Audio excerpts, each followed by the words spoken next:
Bienvenidos, bienvenidas. Bueno, bienvenida yo, que he llegado aquí y, y me metí. Y bueno, buenas tardes o buenos días, depende también de dónde estéis.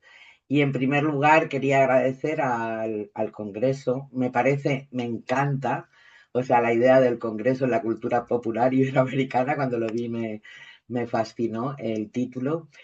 Y bueno, agradeceros que me deis la oportunidad, ¿no? De estar aquí y poder compartir pues un pequeño trocito de mi trabajo con el tarot con todos vosotros. Agradecer también a todos los que estáis aquí, pues dedicar vuestro tiempo, ¿no? A permitirme pues un poco lo mismo.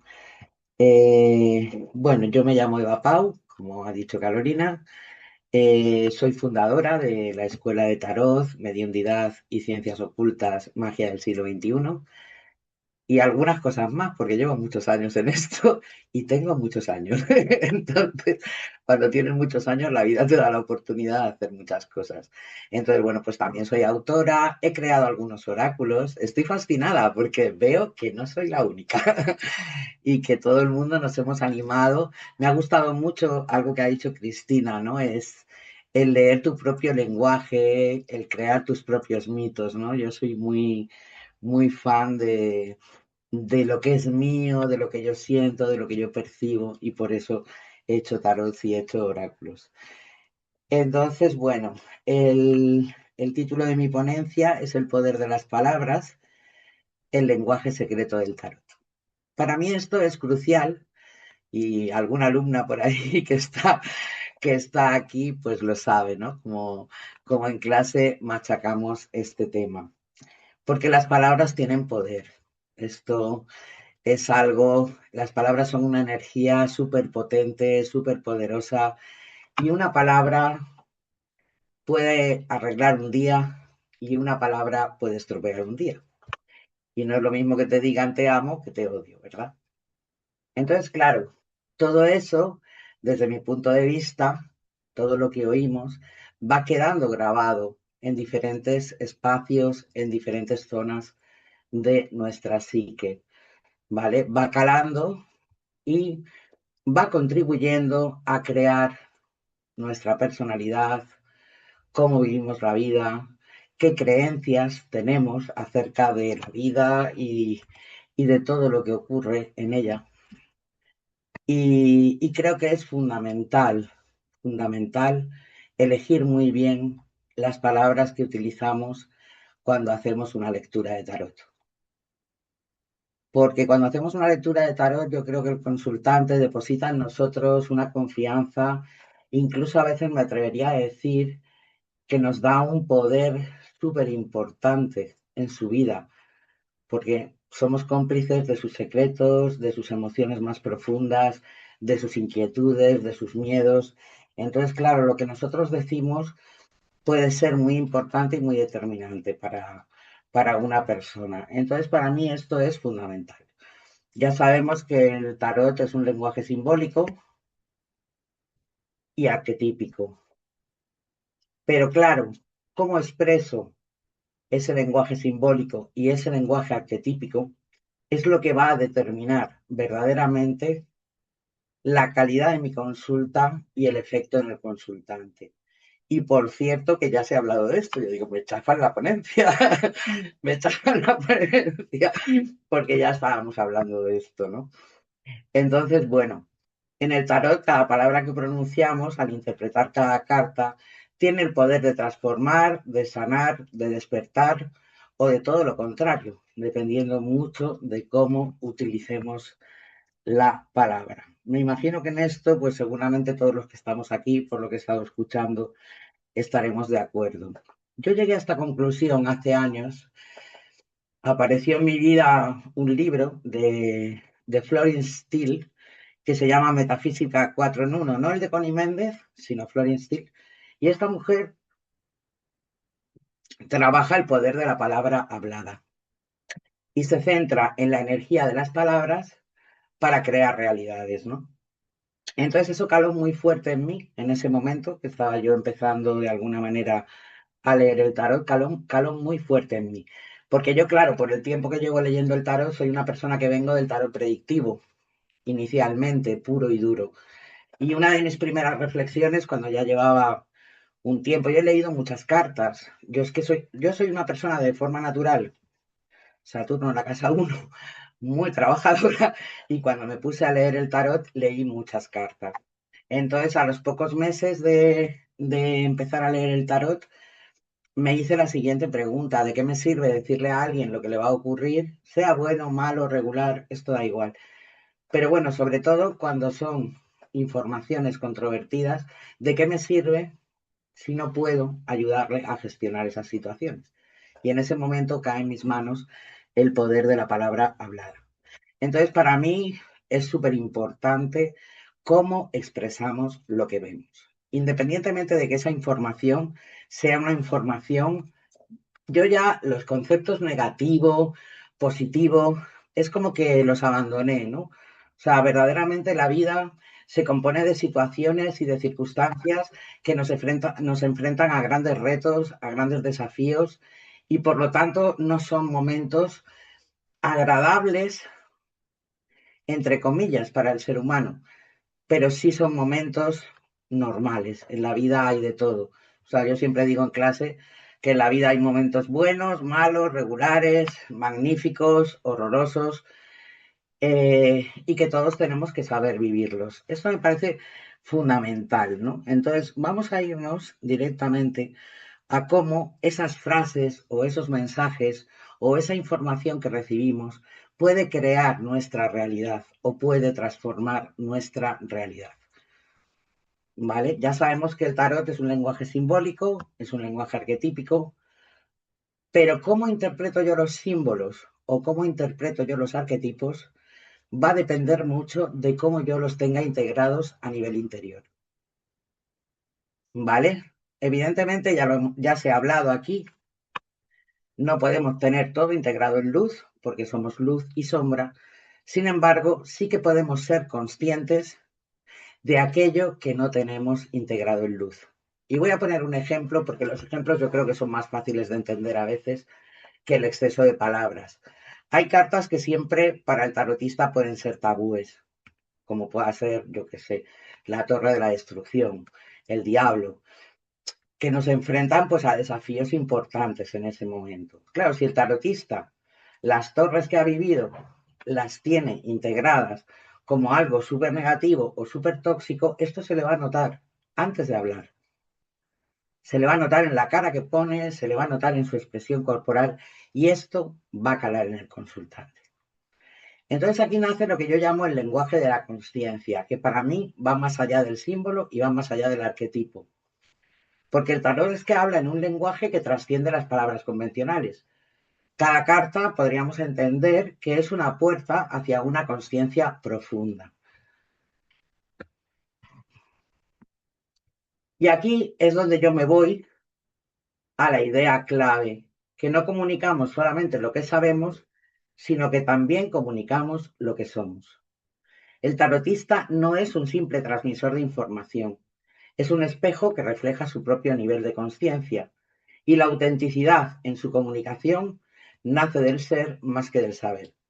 Y lo digo en el momento en que es súper importante, hay muchísimos estudiosos de tarot, hay muchísima información disponible. Cuando yo empecé había 3 libros y no habían redes sociales, ¿vale? Y entonces ahí uno tenía que aprender a desarrollarse, tenía que aprender a pensar y tenía que aprender, o por lo menos es lo que yo aprendí, a utilizar la lógica deductiva en cada lectura de tarot, sin tener el acceso a la gran cantidad de información que tenemos en este momento. Por eso digo que para mí la comunicación nace del ser más que del saber. Porque por muy bien que yo conozca el significado de las cartas, y esto lo veo cada día, personas diciéndole al consultante lo que significa una carta. Claro, está muy bien, es perfecto, pero no es lo mismo que darle una interpretación y que además esa interpretación sea algo ecológico y sea algo evolutivo y sea algo que ayude a la persona a conocer sus límites, a conocer su verdadero potencial y también a conocer sus limitaciones y a aprender a vivir con todo eso independientemente de que el momento sea mago, sea torre o sea estrella. Es saber aprovechar todos nuestros recursos. Y toda esta información nos la da el tarot. Él solito. Voy a enlazar un poco con el quinto chakra, ¿vale? Aunque no tenga nada que ver a lo mejor con el tarot. Para mí el quinto chakra es fundamental, porque es nuestra voz auténtica, ¿vale? El quinto chakra, todos sabemos, seguramente los que estamos aquí, que se encarga de cómo nos comunicamos. Pero antes de comunicarnos con el exterior, tenemos que hacerlo con el interior. Tenemos que comunicarnos con nuestra auténtica verdad para poder comunicar lo que verdaderamente queremos, deseamos o somos. Entonces, cuando yo aplico esto a una lectura de tarot, tengo que tener muy claro el arquetipo, cómo está integrado dentro de mí, para poder darle una visión objetiva al consultante. Si yo estoy influenciada por mis experiencias, por mis creencias, por mis patrones, las lecturas que yo voy a hacer van a ser subjetivas. Y sin querer, sin pretenderlo, se va a meter ahí lo que yo siento, lo que yo pienso o lo que yo he vivido.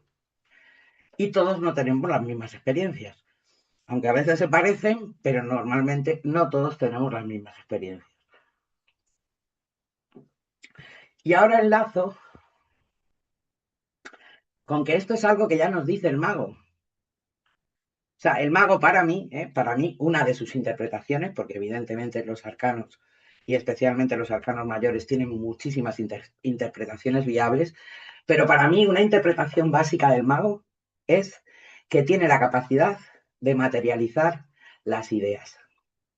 Entonces, si cuando viene un consultante a mi consulta, yo le transmito una idea, el mago ya me está diciendo que lo que está aquí, si lo paso a través de los siguientes elementos, o sea, lo que está en el aire, si lo paso por la emoción, lo paso por el fuego, por la acción, al final se termina materializando.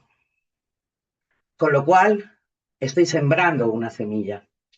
Entonces es muy grande la responsabilidad, o por lo menos así lo he sentido yo toda mi vida, es muy grande la responsabilidad que tengo a la hora de cómo expreso lo que estoy viendo para que esa información sea evolutiva y productiva para mi consultante. Y voy a poner un ejemplo, que es lo que mejor se entiende.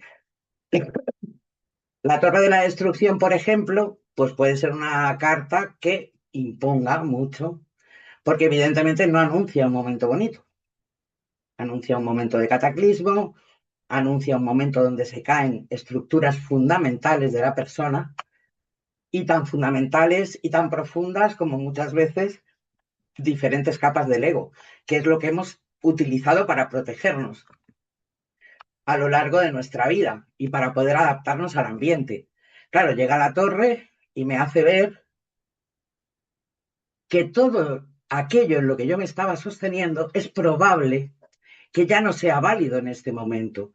Eso me hace temblar todo, me hace temblar los cimientos, me hace temblar el piso, me hace temblar todo. Y lógicamente me va a dar miedo, me va a enfrentar al miedo.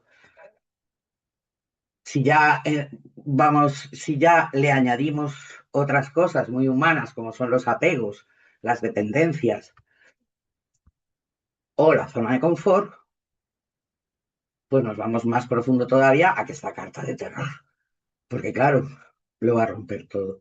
Entonces, para mí esta carta, no sé ni cómo voy de tiempo, la verdad es que me he embalado aquí de mala manera y no sé ni cómo voy de tiempo. Si queréis decirme algo, porque me Ah, yo parece... creo que estás bien, Eva. No, no, es que yo estoy aquí, estoy encantadísima escuchándote, lo siento, no me di cuenta, perdón. Vale, gracias. No, Y yo no, de de nada. repente me he puesto ahí bla, bla, bla y digo, No, ¡oh! yo estoy completamente La llevada mitad, por tu ponencia.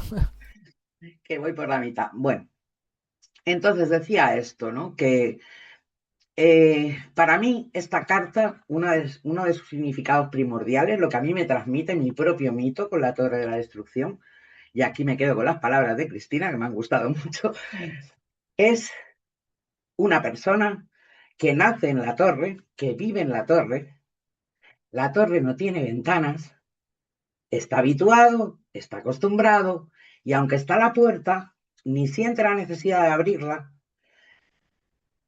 ni tampoco a lo mejor le interesa mucho. Y Dios está ahí desde el cielo mirando y dice, ¿y este qué hace ahí? En la torre. ¿Y por qué no sale a ver el mar? a ver la naturaleza, a ver a otros seres de su especie. Y cuando a él le parece, coge y le rompe la torre. Le lanza un rayo y ahí al pobre habitante de la torre no le queda más remedio, pero claro, de una forma súper traumática, súper dura, súper gorda, no le queda más remedio que ver todo lo demás que hay en el mundo, que hasta ahora estaba limitado. A mí me recuerda mucho, lo enlazo, hago alegorías, aunque no 100% con el mito de la caverna, ¿no? De Platón. Yo soy una súper platónica, súper amante de Platón, ¿no? Y pasaba un poco lo mismo, que ellos estaban ahí viendo sombras y se creían que aquello eran demonios y estaban ahí en la caverna y hasta que uno no salió y claro, vivió la incomodidad de que le diera la luz del sol y se pudo adaptar a aquello, y de esta forma se rompe la caverna. Entonces, bueno, para mí un poco, siempre hago una alegoría de el significado de la torre, no digo 100%, pero siempre hago una alegoría del significado de la torre con el mito de la caverna de Platón. Ahora, si nos llevamos esto a la vida real, a la vida cotidiana, vamos a suponer que aparece la torre de la destrucción en una lectura de amor, por ejemplo, que nos puede indicar pues, que esa persona va a romper su relación. ¿Cómo se lo voy a decir yo? Oye, ¿te vas a divorciar? ¿Tu relación se acabó? Puedo hacerlo, obviamente. Y además, probablemente si aparece la torre, será eso lo que ocurra. Pero tengo otras opciones, porque la torre lo que me está diciendo es que esa relación ya fue, que ya no sostiene, que ya no es el pilar fundamental de tu vida, que ya te está creando tensiones, que ya te está creando malestar. Entonces ha llegado el momento en el que hay que salir de la torre para enfrentarnos de nuevo al mundo. Claro, es lo mismo que yo te diga una cosa que la otra. Te estoy diciendo lo mismo. Una te la estoy dando desde un lugar de carencia, te vas a quedar sin esto, y la otra te la estoy dando desde un lugar de evolución. Evidentemente, para todo esto hay que entrenar a los consultantes, ¿no? Porque es muy fácil es decirlo aquí, pero no tan fácil decírselo a ellos. Vale, entonces un poco esta es mi perspectiva. Claro, la torre, ¿qué pasa? Que luego a qué me lleva. Si nos vamos al tarot evolutivo, me lleva a la estrella, a la esperanza, a la reconstrucción, a la confianza, a la autoaceptación. Aunque esta no está desnuda, porque esta es este es un tarot mío, y no las pongo desnudas porque ya sabemos que las redes sociales no las penalizan. Pero normalmente la estrella en los tarots originales están desnudas. ¿Por qué? Porque ya no me importa mostrarme al mundo como soy. Porque he aprendido en la torre a aceptarme, a quererme, a saber quién soy, a no necesitar sostenes antiguos y a poder partir de ahí con fe, con esperanza, con ilusión, a poderme dejar llevar, pues como los Reyes Magos se dejaron llevar hasta el portal de Belén, a poderme dejar llevar por los mensajes que me da la vida, que me da el cielo, que me dan las estrellas. Y bueno, como digamos a lo mejor última parte, sería la integración de la luz y la sombra en conciencia para que yo pueda expresarme de esta manera, para que yo no le tenga miedo a la torre, ni al diablo, ni a la luna, sino que por el contrario comprenda que son etapas absolutamente necesarias para vivir. Además, no vivimos una, en mi punto. Por lo menos yo he vivido muchas torres. No he vivido solo una. Podríamos decir que soy la reina de la torre. Entonces, claro, son etapas que vamos atravesando, son etapas que vamos pasando y son etapas que tenemos que integrar a ser posible en luz. Ya sabemos que todo no va a ser luz, pero por lo menos sí que es importante. Si soy tarotista y tengo la responsabilidad de dar una información de una lectura de tarot, el ser consciente de aquello que está en sombra, para que yo no lo exprese ni lo proyecte en mi consultante. Y bueno, aquí vamos un poquito ya como cerrando, ¿no? La consulta para mí no termina cuando acaba la sesión, se va con el consultante, se va en su mente, hace su propia interpretación, esto os habrá pasado mil veces, que te llama y te dice, es que me dijiste, perdona, yo no dije eso. Y es la interpretación que la persona le ha dado a lo que nosotros hemos dicho. Entonces, claro, tenemos que asegurarnos muy bien de que lo que decimos es lo que llega, porque no acaba ahí, se va con ella. Y con ella en su mente lo pasa por las emociones, lo pasa por las acciones y materializa.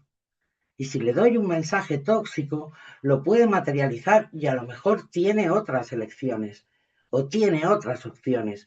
Y para mí esto es el lenguaje secreto del tarot. O sea, yo no creo que la persona o personas que diseñaron el tarot lo hicieran ni para asustar, ni para crear supersticiones, ni para quitarle a nadie su poder personal. Yo creo que lo hicieron para todo lo contrario. Entonces yo tengo que ser consecuente con lo que estoy teniendo entre mis manos. Bueno, ¿cómo vamos? Bueno, yo creo que quedan unos minutitos para terminar, o sea, si quieres ir cerrando poco a poco, Pues ningún vamos cerrando. problema. Me había parecido que era poco tiempo y había puesto una demostración. En este grupo no la veo necesaria y además no me salen las imágenes ahora, no sé por qué. Será porque está predestinado que no sea. Entonces, bueno, pues para cerrar, un poco ya lo estaba haciendo, ¿no? Con este tema de la responsabilidad, con este tema de que no termina la sesión, no termina cuando nosotros terminamos de consultar, se va con el consultante. ¿Vale? Y a partir de ahí, pues ya él va creando una realidad sobre aquello que nosotros le hemos dicho. Y creo que os lo he dicho todo ya, ¿eh? Estoy rebasando. Simplemente vamos a terminar con una de mis frases favoritas del gran maestro Confucio. Y fijaos, si hace años que él diría esto, si tus palabras no van a ser mejores que el silencio, elige el silencio. O sea, es que ya está todo escrito, nosotros solo tenemos que ir navegando, ¿no? Por ahí, por la sabiduría ancestral. Y bueno, que ha sido un honor, que mil gracias por estar ahí, por escucharme y por permitirme que os contara todo esto que pienso del tarot. Un besazo y hasta siempre.